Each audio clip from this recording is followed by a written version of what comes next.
থানকুনি পাতা vitamin B এর সম্রাট। থানকুনি পাতার মধ্যে অজস্র ভিটামিন বি থাকে। এটা মোটামুটি সারা বছরই আমরা থানকুনি পাতার সাথে একটু সর্ষে দিয়ে থানকুনি পাতা বেটে ভর্তা করে খেতে পারি। থানকুনি পাতা তরকারি হিসাবে সব রকম তরকারির ভিতরে আমরা এক মুঠ থানকুনি পাতা ব্যবহার করতে পারি। থানকুনি পাতা, ডগা এবং শিকড়, মূল সব কিছুই কিন্তু ওষুধ হিসাবে কাজ করে। সারা পৃথিবীতে থানকুনি পাতার ট্যাবলেট, ক্যাপসুল পাওয়া যায়।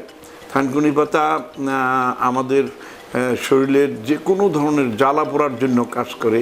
তারপর আমাদের মুখের গ্লেমার বৃদ্ধি করার জন্য, আয়ু বৃদ্ধি করার জন্য, প্রেশার কমানোর জন্য এবং হাই প্রেশার কমানোর জন্য এবং শরীরের ভিতরে যে কোনো কোলেস্টেরল চর্বি নিয়ন্ত্রণ করার জন্য থানকুনি পাতার একটা বিশেষ ভূমিকা আমাদের দেশে আছে। থানকুনি পাতা আমরা সবাই সালাতের সাথেও ব্যবহার করতে পারি। চায়ের সাথেও অনেক দেশে থানকুনি পাতা, পুদিনা পাতা খেয়ে থাকে।